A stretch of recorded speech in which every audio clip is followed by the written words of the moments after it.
Que ce soit pour acquérir, pour louer, pour séjourner, quelles sont les grandes tendances dans l'immobilier de luxe? Figaro Immo, c'est parti.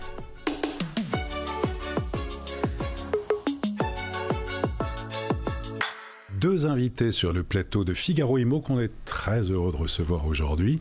Alexis Caquet, bonjour. Bonjour. Président de Engel & Volkers France, spécialiste de l'immobilier de luxe. Et Raphaël Laurin, bonjour. Bonjour Olivier. Directeur immobilier, cofondateur du groupe Archid qui transforme, rénove des appartements historiques pour en faire des suites de luxe. Alors cette thématique, c'est pas une surprise, c'est l'immobilier de luxe. Quelle est votre définition à tous les deux? Alexis, l'immobilier de luxe. Alors, pour moi, l'immobilier de luxe, je dirais, ne se résume pas uniquement à un prix. C'est plutôt la combinaison de plusieurs éléments, critères. Alors évidemment, il y a les critères classiques que nous connaissons, que ce soit les emplacements, la qualité de l'immeuble, toutes ces caractéristiques qui font qu'un bien est considéré comme haut de gamme. Et pour moi, le step supérieur, c'est plutôt les prestations qu'offre un bien, qu'il soit dans un hôtel particulier ou dans un appartement. On a la qualité des matériaux, une organisation au niveau interne en domotique par exemple, qui est un élément aujourd'hui assez apprécié et que je trouve assez génial. On a aussi des équipements de bien-être, comme par exemple les saunas. J'ai vu dernièrement dans une maison quelque chose d'assez extraordinaire, c'était une piscine avec un système de piston qui permettait de rétracter la piscine pour laisser place à une salle de sport. Bon, beaucoup de choses. J'aurais presque envie de dire qu'aujourd'hui, et je pense qu'on va se rejoindre sur cette idée-là, c'est les architectes et les décorateurs ont aujourd'hui un sacré challenge pour pouvoir répondre aux exigences des clients fortunés. Parce que c'est vrai qu'aujourd'hui, le client, au-delà de l'appartement, il recherche à vivre une expérience unique. Et c'est ça, pour moi, le luxe. Très bien. Raphaël, immobilier de luxe. Alors, en tant qu'hôtelier, au mot luxe, je préfère le mot prestige. Et c'est vrai qu'en réfléchissant à cette question, il y a trois éléments qui me viennent en tête. Le premier, c'est le prestige au sens étymologique. Le rêve, quelque chose d'assez imperceptible, l'image qu'on s'en fait, et qui est une invitation à une suite, à un appartement, à une chambre. Le deuxième, c'est quelque chose de très tangible. Je pense que c'est un petit peu ce dont on parlait à l'instant, une adresse, des volumes, des hauteurs sous plafond, des vues, des matériaux nobles, un mobilier raffiné, recherché, une cohérence de l'ensemble. Et le troisième point, en tant qu'hôtelier, c'est la recherche du service parfait, le zéro défaut. Et c'est vraiment la combinaison de ces trois points qui, dans l'ADN d'un hôtelier, va faire un bien de prestige et va transformer un séjour en séjour de prestige. Merci, très bien. Merci à tous les deux, effectivement, sur ces définitions qui vont au-delà. On va démarrer avec vous, Alexis, notamment Engel & Volkers, le réseau. Quelques mots sur le groupe Engel. Oui, alors pour être assez rapide et pas refaire toute l'histoire du groupe, mais première agence en Allemagne, à Hambourg, en 1977. Un des fondateurs a l'idée de se développer à l'international, tout simplement parce qu'il a déjà, on parlait de service, une vraie préoccupation sur l'accompagnement et le service. Souvent sollicité pour des acquisitions à l'extérieur du pays, de l'Allemagne, il s'est dit, allez, on se développe. Première ouverture en Espagne, et là c'est le début d'une aventure assez folle, parce qu'aujourd'hui, si on regarde les chiffres, c'est plus de 16 000 agents dans 35 pays, plus d'1 milliard d'euros de chiffre d'affaires, donc une vraie dynamique dans le développement d'Engel & Volkers. Alors la France très naturellement arrive aujourd'hui un peu en tête des priorités du groupe, avec une vraie volonté de développement. Alors, pour parler de la France, là plus précisément, aujourd'hui, on est développé sur la Côte d'Azur avec 4 équipes qui représentent à peu près 60 conseillers immobiliers. Et sur Paris, on a une dizaine d'équipes qui représentent un peu plus de 200 conseillers immobiliers qui nous permet de couvrir les quartiers résidentiels les plus recherchés par rapport à notre clientèle. Et demain, on a l'intention de se développer et d'accélérer notre développement. J'ai été nommé il y a un peu plus d'1 an maintenant à la tête de Angel Invokers France pour justement activer ce développement et passer un step supérieur pour 2025. Bon. Et je trouve que la conjonction des planètes sont plutôt bonnes parce qu'on arrive à un nouveau cycle immobilier et le timing est bon. Bon. Alors justement, on va y voir plus clair avec justement votre expérience et vous qui regardez non seulement le marché français mais aussi évidemment ce qui se passe à l'international sur ce marché de l'immobilier de luxe ou de prestige. Où en est-on aujourd'hui au niveau déjà de l'activité ? Alors l'activité a été impactée comme toutes les activités. Ça fait un peu plus de 2 ans où on peut dire que le secteur de l'immobilier a été un petit peu chahuté. Donc on va pas revenir sur les résultats de la Chambre des notaires qui sont suffisamment parlants. Mais c'est vrai que l'immobilier de luxe a été plutôt préservé, moins concerné. Alors il y a 3 raisons assez simples pour ça. 1, les clients fortunés sont moins impactés par une des raisons qui a fait que l'immobilier a été chahuté, pour reprendre ce terme-là, c'est la montée des taux. Oui. Évidemment. On entendait beaucoup, l'immobilier de luxe ne connaît pas la crise. Oui, bon, voilà. Mais c'est vrai, très préservé. Particulièrement. Plus on montait en gamme, moins on était concerné. Et au niveau des prix, on peut dire que c'est un marché qui a été très peu impacté, voire pas du tout. Et plus on monte en gamme, plus on monte sur une dimension dite de luxe. On entend maintenant le terme d'ultra luxe même, où on se retrouve avec des prix même supérieurs à ce qui pouvait être auparavant. Alors, le sujet est simple, c'est que ce sont des biens exceptionnels qui sont particulièrement rares et c'est la deuxième raison, c'est le manque d'équilibre entre l'offre et la demande. Aujourd'hui, on a très peu d'offres sur des biens qu'on peut catégoriser d'exceptionnels, mais par contre la demande est là. Et la clientèle étrangère, qui est le 3e élément qui permet de maintenir une bonne dynamique, la clientèle étrangère est très présente sur ce segment de marché. On voit là justement par rapport à notre propre activité, sur la Côte d'Azur, ça représente une vente sur 2 à des clients étrangers, et sur Paris, une vente sur 3. Donc, sur des biens qui sont au-delà de 3-4 millions d'euros, c'est ça ? Tout à fait. Ouais. Donc là, on est vraiment... Ah non, là on est sur un ratio sur toutes les transactions que nous avons. Toutes les transactions, d'accord. Toutes les transactions qu'on a réalisées. Et plus on monte en prix, le ratio a tendance à augmenter, ce qui est tout à fait normal. Clientèle internationale composée essentiellement de... Alors, on a beaucoup d'Amérique du Nord, des clients qui viennent de l'Amérique du Nord. Ça, c'est vrai que c'est un créneau qui a toujours un segment de clientèle très fort. En plus, il y a eu une petite période un peu sympathique pour eux parce que la parité euro-dollar était également au rendez-vous. Et il y a pour nous, encore plus, la clientèle de l'Europe du Nord, parce que historiquement très implanté en Europe du Nord, ça nous permet d'avoir souvent et régulièrement des recommandations de clients qui recherchent à l'achat et aussi certains à la vente qui arbitrent leur patrimoine, soit pour s'agrandir, soit pour changer de destination. Donc Paris, Côte d'Azur, aujourd'hui le lien se fait assez facilement. Alors justement, on va rêver, on va voir avec vous, et vous avez fait une sélection des plus beaux biens vendus et à la vente. Alors des exemples des plus beaux biens vendus. Alors, un des biens assez emblématiques que nous avons vendu, c'est un château qui se trouve à 50 km de Paris. Un bijou architectural, plus de 5000 m², 100 hectares, à refaire entièrement. Ce bien était en vente depuis pas mal d'années. Mise en vente 50 millions. Par souci de confidentialité, je ne rentrerai pas dans le détail du prix de vente précis. Mais il s'est vendu moins que 50 millions avec un vrai projet derrière, qui est un projet d'un riche homme d'affaires étranger, que je nommerai pas là, même si tout le monde a entendu parler et connaît son nom, a un projet de faire un hôtel de luxe assez extraordinaire, avec un souci, pour l'avoir rencontré et échangé avec lui, avec un souci de préserver vraiment l'ADN et l'histoire de ce château. Et c'est ça qui est superbe. Autre exemple ? Autre exemple, on a des biens rue de Bellechasse, par exemple, dans le 7e arrondissement, très beau bien qui que j'affectionne particulièrement par rapport à sa zone géographique, puisque j'y ai beaucoup travaillé dans ce quartier-là. Il y a également un autre bien que nous venons alors là, d'avoir à la vente, qui est un bien qui est situé rue Madame, au pied du Jardin du Luxembourg. Un duplex dernier étage avec une petite terrasse à l'abri des regards.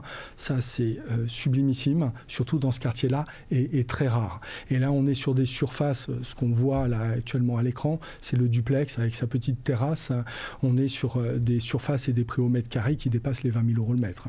Dernier exemple, allez, une petite, là aussi, pépite de bien à la vente en ce moment chez Engel & Volkers. Une pépite à la vente. Alors là, nous avons un bien avec une vue Tour Eiffel, par exemple.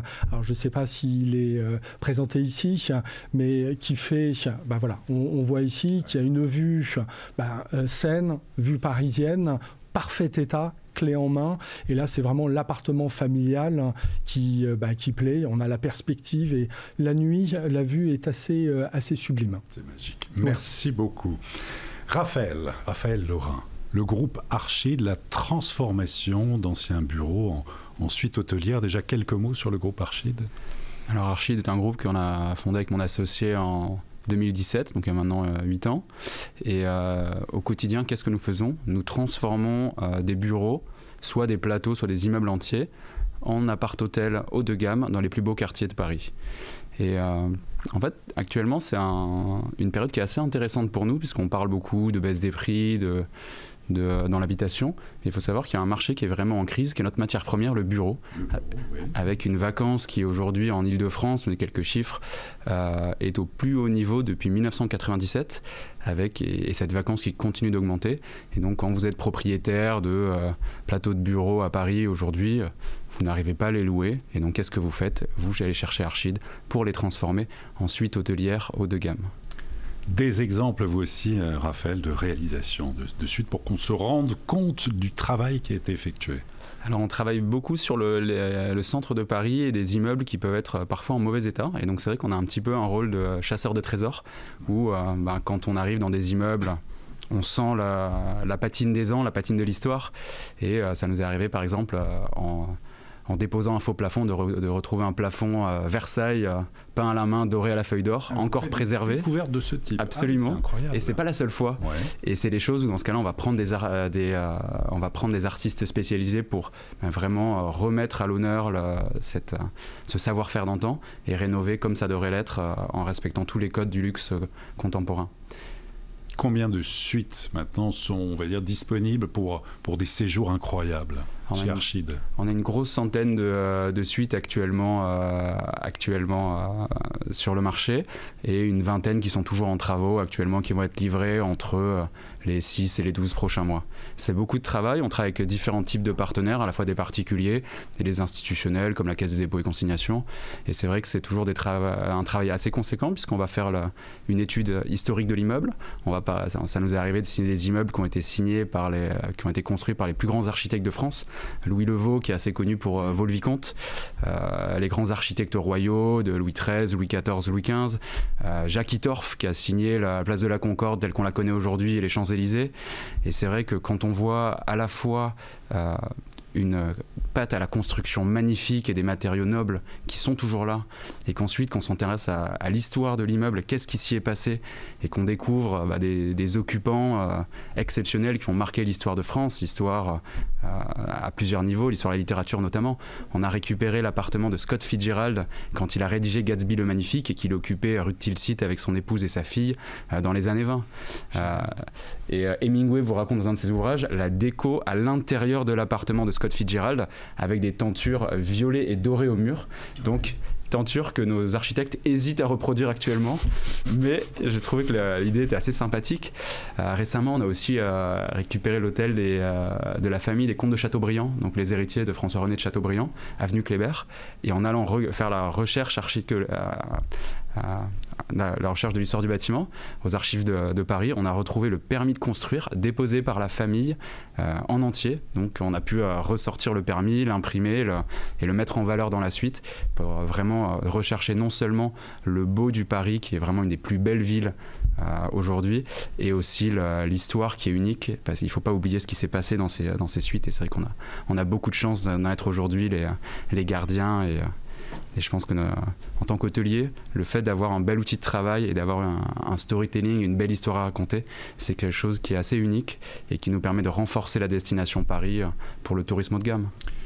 Parfait. Et puis, vous lancez aussi Merveille Paris, c'est ça? Absolument. Alors, Merveille, qui est notre marque B2C, donc la marque selon laquelle les clients nous connaissent, et qui a une vraie vocation donc, à renforcer la destination Paris sur une clientèle qui est essentiellement composée d'étrangers. On a moins de 5% de clients français. On a... pour tout vous dire, il y a, je crois, 97% de clients étrangers sur les derniers mois. Nationalité? 2 tiers d'Américains. Ouais. Et le reste, je pense, c'est assez similaire parce que beaucoup d'Europe du Nord et après 10% d'un petit peu le reste du monde. Mais on est très marqué sur les zones où nous sommes, à savoir rive gauche, le long de la ligne 1, Louvre, un peu Champs-Élysées, par l'hypercentre et par des personnes qui cherchent ça. Vous voyez par exemple sur la suite qui s'affiche à l'écran une anecdote sympathique. C'est Louis XIV a habité dans cet immeuble sous la Régence Anne d'Autriche, puisqu'on se trouve dans l'aile d'Anne d'Autriche du Palais Royal. Et quand on a récupéré cette suite, on ne le savait pas. Et quand vous racontez à votre famille de clients américains qui vient passer une semaine à Paris tous les 10 ans, vous habitez dans l'immeuble où Louis XIV a grandi entre 9 et 15 ans, c'est vrai que c'est quelque chose qui, je pense, renforce l'expérience du voyage et permet vraiment de donner le meilleur que Paris a à offrir à cette clientèle internationale. Très bien. Alors justement, pour poursuivre tous les deux, la question peut-être du sur-mesure, la question de l'accompagnement ça va au-delà de l'immobilier, on pense art de vivre. Alexis. Je vais rebondir sur tout ce qui vient d'être dit là. Je trouve que vous représentez vraiment le trait d'union entre l'hôtellerie comme on l'entend, c'est-à-dire un hôtel, et l'immobilier de luxe ou de prestige, si vous le préférez ainsi, parce que vous apportez entre les deux ce service qu'on ne retrouve pas toujours, ou qui est très compliqué à mettre en place, dans la vente traditionnelle d'appartements. Alors, on le retrouve dans la location haut de gamme, quand même, de courte durée plutôt, où là, on peut avoir un service qui serait apparenté à l'hôtellerie, ou de la location meublée un peu plus classique, où on a de la conciergerie. Mais c'est vrai que dans le résidentiel, on a beaucoup de difficultés à mettre en place un vrai accompagnement, comme c'est indiqué là, et je trouve que c'est un élément différenciant, mais on va y arriver. On commence à le faire, vous faites chez Engel France. Et on y travaille justement pour pouvoir développer cet accompagnement. Alors, il y a l'accompagnement déjà du début du process, qui est non pas simplement de trouver et de présenter un bien, mais de bien comprendre le projet d'une famille, et encore plus d'une famille étrangère, sur son aspect familial ou professionnel, pour pouvoir adapter au mieux notre accompagnement et y apporter les services qui vont avec. C'est-à-dire tout ce qui touche les sujets, parce qu'on n'en parle pas beaucoup parce que c'est pas très glamour, mais la fiscalité, s'il y en a, le juridique, l'administratif, et puis après, il y a le côté un peu plus glamour, où là, c'est l'accompagnement sur des décorateurs, travaux, ce genre de choses qui font que l'expérience va un petit peu plus loin, et après la vente, c'est d'apporter, et ça c'est vrai que c'est une force qu'on a chez Engel & Volkers, c'est la connaissance parfaite de sa zone qui permet de faire des recommandations. Ça va juste locale. Exactement.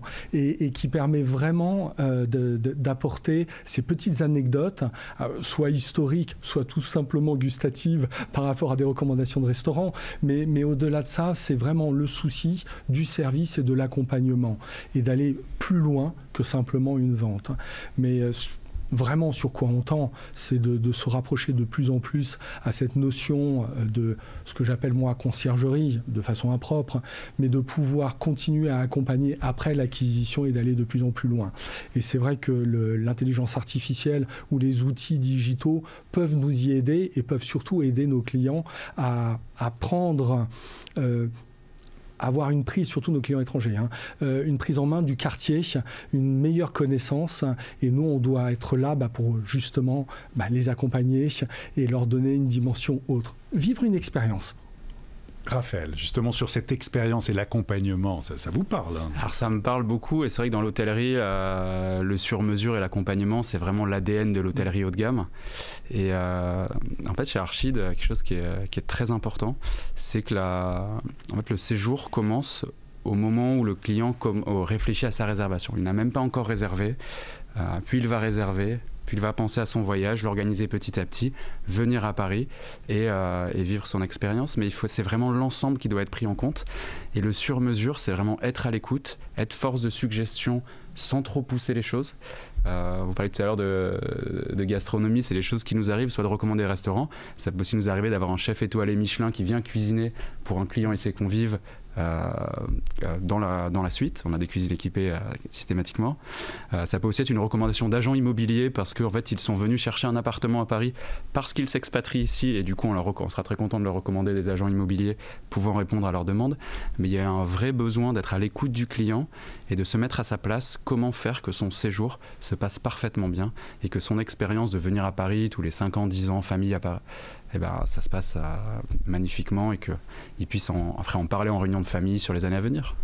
Pour revenir justement et prolonger sur l'immobilier, quelles sont les tendances, les critères les plus recherchés, Alexis? Alors aujourd'hui, c'est un peu les effets, on va dire post-Covid.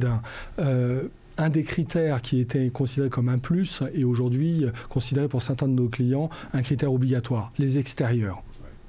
Jardins, terrasses, sur Paris, ils se font quand même assez rares, surtout dans l'ancien. Surtout dans l'ancien, parce qu'ils recherchent aussi l'authentique. Vous parliez tout à l'heure d'histoire, justement. La clientèle étrangère est très friande de cette notion, que ça soit d'histoire, du vécu dans un lieu magique. Il y a une âme, en tout cas. Mais clairement. Et une âme aussi dans un quartier.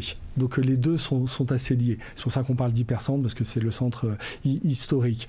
Et l'autre élément qui devient, et j'en parlais justement un petit peu au début, extrêmement important, ce sont les prestations qu'offre le bien. C'est de vivre une expérience dans un lieu. Alors c'est vrai que ça fait très hôtelier comme discours, j'en suis désolé, mais aujourd'hui les clients qui vivent à New York, Londres, qui ont plusieurs résidences, veulent retrouver les mêmes canons qu'ils ont chez eux dans leur résidence principale. Ils veulent le retrouver également à Paris. Et un des critères, c'est de trouver un lieu en parfait état. Ça, c'est le critère numéro 1 également. Avec l'emplacement, ça va de soi, mais parfait état. Mais au-delà de ça, c'est une qualité de lieu, que ce soit par rapport à des biens qui sont vendus même meublés. Oui. Très apprécié par une certaine typologie de clients. Américaines, ils adorent. Ça nous arrive vraiment où des biens sont vendus, mais pas meublés, où l'acquéreur nous demande, mais vraiment si, et de se retrouver à négocier pour acheter les meubles aux propriétaires qui n'avaient initialement pas l'intention de les vendre. Mais bon, voilà, l'expérience aujourd'hui et les évolutions sont les extérieurs, le parfait état, qualité premium absolue. Sur les critères, pour poursuivre justement, Raphaël. Alors, sur les nouveaux critères, je pense qu'il y en a un assez majeur pour la clientèle hôtelière, c'est l'impact pour la planète. Et qui n'existait pas du tout il y a 10 ans et qui maintenant est vraiment se généralise et sur lequel on a... Environnemental, de bas carbone, c'est quelque chose aussi qui est... Absolument, qui est et en fait, en tant qu'hôtelier, quand vous faites des travaux au moins pour une dizaine d'années. Et du coup, quand on avait pris ce parti pris avec mon associé de vraiment de travailler la rénovation énergétique de tous les bâtiments dans lesquels nous allions, il y a 8 ans, c'était pas du tout évident, et maintenant la clientèle c'est quelque chose qu'elle recherche et on est content de l'avoir anticipé, et ça nous permet aujourd'hui en moyenne sur le parc, pour donner quelques chiffres, on a baissé de 41% la consommation par mètre carré moyenne de kilowattheure, et sur l'ensemble du parc ça fait un peu plus d'1 million de kilowattheures économisés par an. C'est la consommation de 500 personnes en France, ce qui est assez conséquent et qui nous permet nous de mettre en avant auprès de notre clientèle, et aussi la mise en place d'une procédure zéro plastique jetable et le tri systématique des déchets qui sont des critères majeurs. Et je pense que dans l'hôtellerie, il y a un deuxième un peu macro-trend qui se développe, c'est le quiet luxury. Et c'est un peu le passage si vous voulez, du Palace, Crillon, le Ritz où vous êtes triple moulure dorée, plafond Versailles, à quelque chose de plus sobre au niveau de la décoration, pas du tout au niveau des emplacements, des vues et du volume, et pas du tout non plus au niveau du service. C'est-à-dire que les gens les clients, après avoir passé leur journée à Paris, cherchent un cocon pour se reposer et recharger leur batterie. Et c'est vrai c'est quelque chose qu'on essaie de travailler aussi en profondeur pour proposer une gamme de suites qui soit vraiment dans cette tendance du quiet luxury, qui va être plutôt sur des tons de beige, de gris, de blanc, et moins sur le style Versailles que peuvent avoir les palaces parisiens historiquement. Pour terminer sur aussi les innovations dans le numérique ou pour se faire connaître à distance, quels sont les leviers ? Alors, il y a quand même beaucoup de leviers aujourd'hui qui n'existaient pas il y a quelques décennies. C'est allé assez vite quand même, hein. On a connu, vous et moi, un marché immobilier avec des outils un petit peu différents. C'est le moins qu'on puisse dire. L'Internet, les réseaux sociaux. Donc, ce sont des outils qui sont de plus en plus utilisés. La vidéo. Mais un des outils qui a pris le dessus aujourd'hui, c'est vraiment cette notion de visite virtuelle associée à la visite directe, la visite accompagnée à distance. Et ça, on pourrait pratiquement également l'apparenter à la revisite. C'est vrai qu'on a des clients où on leur envoie tout un descriptif, évidemment, on a un échange avec eux, on leur envoie la visite virtuelle qui leur permet d'évoluer dans le lieu, et par la suite, on organise une visite accompagnée directement sur place qui leur permet d'aller un peu plus en profondeur. Donc ça rejoint un peu le service aussi, ce qui permet d'actionner derrière un déplacement. Donc ça, c'est déjà la première chose. La deuxième chose, on est... alors, pour nous, dans le résidentiel, l'intelligence artificielle sera à terme un outil qui nous permettra de nous accompagner encore plus, mais pas encore très développé aujourd'hui. Ils accompagnent plutôt les agents immobiliers, mais pas encore réellement les clients. Mais c'est quelque chose vraiment en devenir, et on a développé justement une équipe à Hambourg qui est dédiée à ça pour travailler sur le développement de nouveaux services dans l'accompagnement de nos clients et surtout nos clients étrangers. Eh bien, c'est à suivre. Merci à tous les deux. Vous nous avez fait rêver. On connaît un peu plus vos activités à tous les deux. Raphaël Laurin, merci beaucoup. Merci Olivier. Alexis Caquet, merci infiniment. Merci également et merci de votre accueil. Et à très bientôt pour une prochaine émission de Figaro Immo.